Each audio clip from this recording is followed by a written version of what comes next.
So hello students, hope you are doing good. So हम लोग कर रहे हैं class 12 chapter number 1 electric charges and field, और उसी सीक्वेंस में आज जो हम करने जा रहे हैं वो इलेक्ट्रिक फील्ड।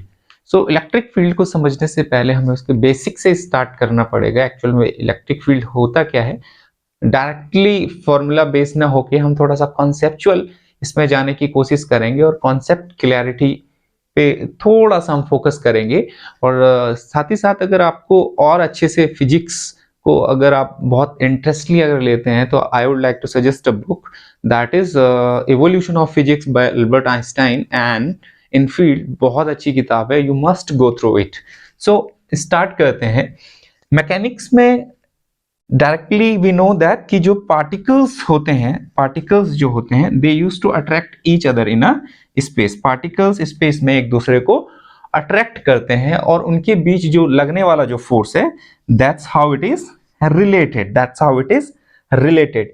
न्यूटन ने भी कहा कि पार्टिकल्स एक दूसरे को अट्रैक्ट करते हैं by the gravitational force and उनके बीच जो लगने वाला फोर्स है वो डिस्टेंस पे डिपेंड करता है। साथ ही साथ उन्होंने एक और चीज कही कि टाइम जो फोर्स है वो टाइम इंडिपेंडेंट है।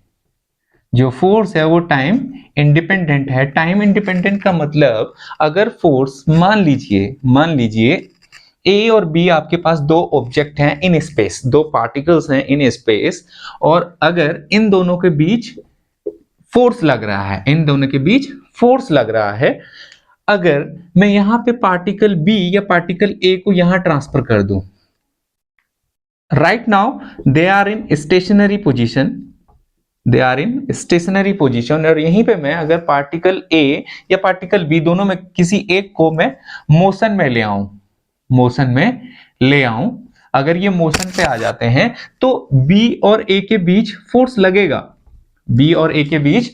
लगेगा। Now their position has been changed, मैंने इसको थोड़ा सा डिस्प्लेस कर दिया है।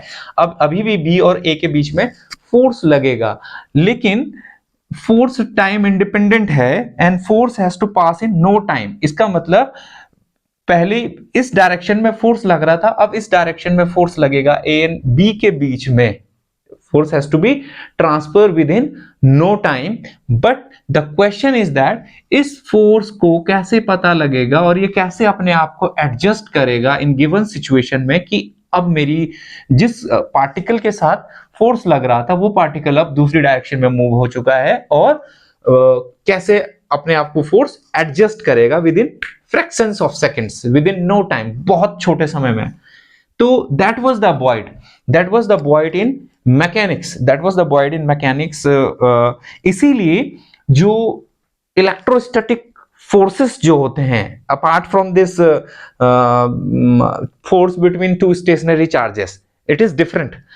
वो केवल वहीं तक सीमित है, लेकिन जब आप इलेक्ट्रोमैग्नेटिज्म में पढ़ेंगे तो वहां पे जितने भी फोर्सेस जो आएंगे that will be based on electric field. तो जो चार्ज जो फोर्सेस काम कर रहे थे मैकेनिक्स में, वो यहाँ जो इलेक्ट्रिक फील्ड में जो फोर्सेस काम कर रहे हैं that are totally different. Is it fine? So यही इसी सीक्वेंस में 1820 और 30 के बीच में कहीं एक एक्सपेरिमेंट किया गया जिसे रोलैंड एक्सपेरिमेंट के नाम से जाना जाता है। इस एक्सपेरिमेंट में कहा गया कि आपके पास अगर एक करंट कैरिंग सर्कुलर कॉइल है, एक सर्कुलर लूप आपके पास है करंट कैरिंग, और उसके बीच में हम एक मैग्नेटिक निडल को रख देते हैं।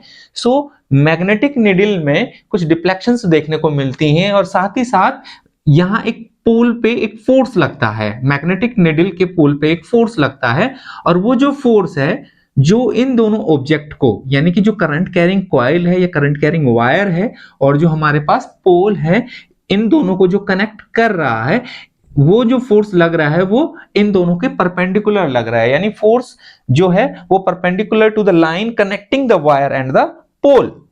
सो इस एक्सपेरिमेंट से ये पता लगा कि एक नया फोर्स यहां पे है, लेकिन इस फोर्स का जो डायरेक्शन है वो न्यूटोनियन फोर्स की डायरेक्शन से बिल्कुल अलग है, बिकॉज न्यूटोनियन फोर्स में जो डायरेक्शन थी वो line connecting the two particles, वहीं से फोर्स का डायरेक्शन निकल रहा था, लेकिन यहाँ पे डायरेक्शन ऑफ फोर्स बिल्कुल अलग था, और it was very typical for them to calculate that force and उसकी जो डायरेक्शन है किसी एक पॉइंट पे, अगर स्पेस में हम किसी एक पॉइंट को ले लें, उस पर्टिकुलर पॉइंट पे फोर्स की क्या डायरेक्शन होगी, that was a very typical job for them. So इसी चीज को समझने के लिए वहां पे एक सोलेनॉइड को लिया गया और सोलेनॉइड में करंट को चलाया गया।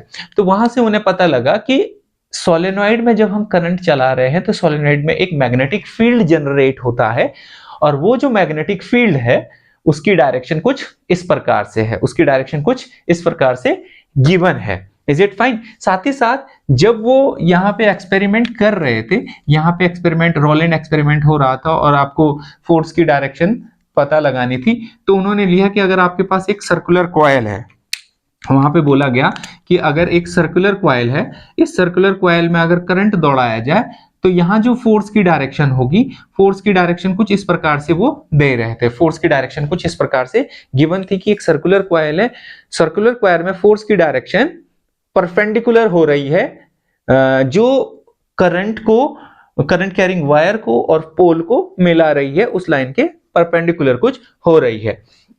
सिमिलरली यहां पे एक मैग्नेटिक बार मैग्नेट को लिया गया। बार मैग्नेट में भी देखा गया, Faraday comes in action here. तो फेराडे को पता लगा, because he used to work in a library and he was fond of physics. So Faraday को पता लगा कि उसने एक मैग्नेट के ऊपर कुछ आयरन पीसेस को स्प्रिंकल किया या कुछ पेपर्स को उसने स्प्रिंकल किया और उसे एक ब्यूटीफुल सा पैटर्न देखने को उसमें मिला। वहां से एक कंक्लूजन निकल के आता है कि जो हमारी स्पेस है, स्पेस में there are lots of millions and billions of particles are there. बहुत सारे पार्टिकल्स हैं, अनगिनत पार्टिकल्स आर देयर, और वो जो पार्टिकल्स हैं मैग्नेटिक फील्ड में स्पेस में कुछ इसी प्रकार से अरेंज्ड हैं। और वहां से कंक्लूजन निकल के आता है कि फील्ड जो है, जो जितना हम सोच रहे हैं नॉर्मली, फील्ड का जो सिनेरियो है वो कुछ अलग है। और यहीं से पता लगाया माइकल फ्राइडे ने कि अगर आपके पास सोर्स है और दूसरी तरफ आपके पास मैग्नेटिक निडल है, अगर मैं फोर्स को ट्रांसमिट कर रहा हूं सोर्स से मैग्नेटिक निडल की तरफ ट्रांसफर कर रहा हूं, तो फोर्स डायरेक्टली न जाके किसी एक एजेंट के माध्यम से ट्रांसफर हो रहा है। और यही जो एजेंट है जो करंट के सारे एक्शंस को परफॉर्म करता है,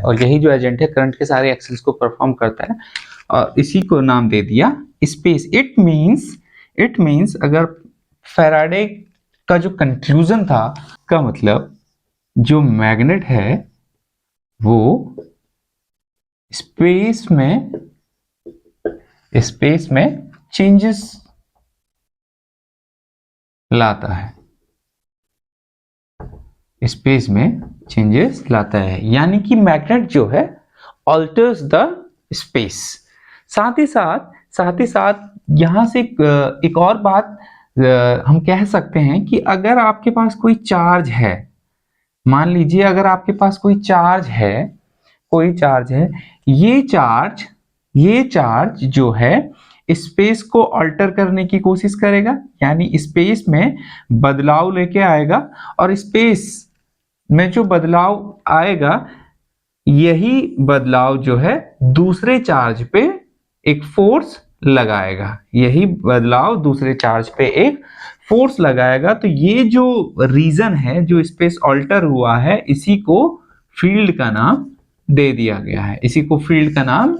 गया है, और इलेक्ट्रिक फील्ड का कॉन्सेप्ट यहीं से जनरेट होता है। सो इस कॉन्सेप्ट का इस्तेमाल करके हम इस कंक्लूजन पे पहुंचे कि जो हमारे पास पॉजिटिव चार्ज है उसका जो फील्ड होता है वो रेडियली आउटवर्ड होता है।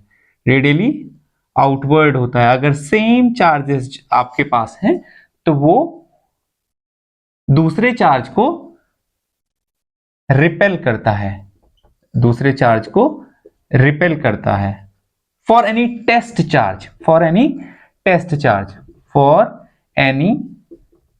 Test charge, for any test charge. और इसका मतलब ये नहीं है कि इन ऑल डायरेक्शन, जिस पर्टिकुलर डायरेक्शन में हमने टेस्ट चार्ज को रखा होगा उस पर्टिकुलर डायरेक्शन की हम बात कर रहे हैं। यहाँ पे एक जनरल सिनेरियो हमने बना लिया है कि जनरली जो पॉजिटिव चार्ज है वो पॉजिटिव चार्ज को आउटवर्ड रिपेल करता है, और किसी भी पोजीशन में हम जब चार्ज को रखेंगे तो उस पर्टिकुलर पोजीशन की हम यहाँ पे बात कर रहे होंगे। साथ ही साथ हमारे पास अगर नेगेटिव चार्ज है तो नेगेटिव चार्ज जो है दैट इज वो एक इलेक्ट्रिक फील्ड क्रिएट करेगा जो इनवर्ड डायरेक्शन में रहेगा with respect to test charge at any point, with respect to test charge at any point in space.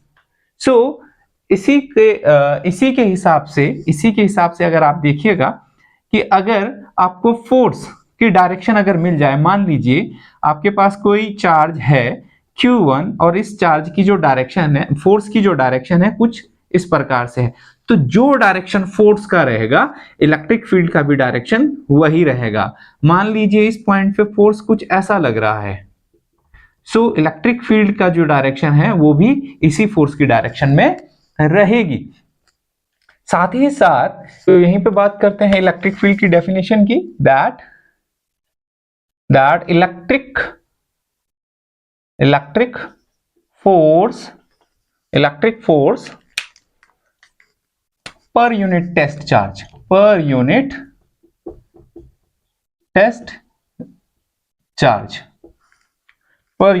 charge means अगर आपके पास कोई चार्ज Q है और यहां से R डिस्टेंस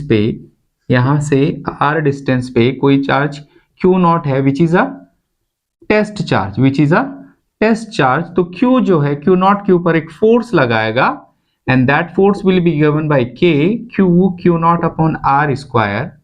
साथ ही साथ प्लस Q चार्ज एक इलेक्ट्रिक फील्ड क्रिएट करेगा जिस फील्ड की वजह से इस Q0 पे फोर्स लगेगा और इस फील्ड की जो डायरेक्शन रहेगी वो सेम रहेगी as that of electric force.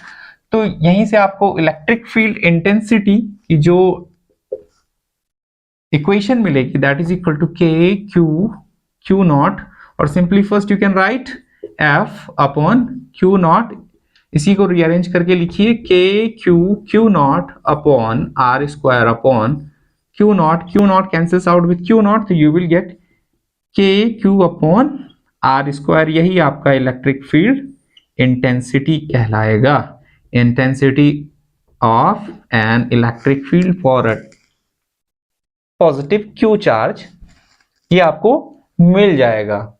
और इसको ही आप रीअरेंज करके लिख सकते हैं, K की जगह आप लिख सकते हैं 1/4 pi epsilon not Q upon R square. Is it fine? तो ये आपका इलेक्ट्रिक फील्ड इंटेंसिटी हो जाएगा। साथ ही साथ आपका जो टेस्ट चार्ज है it should be very small,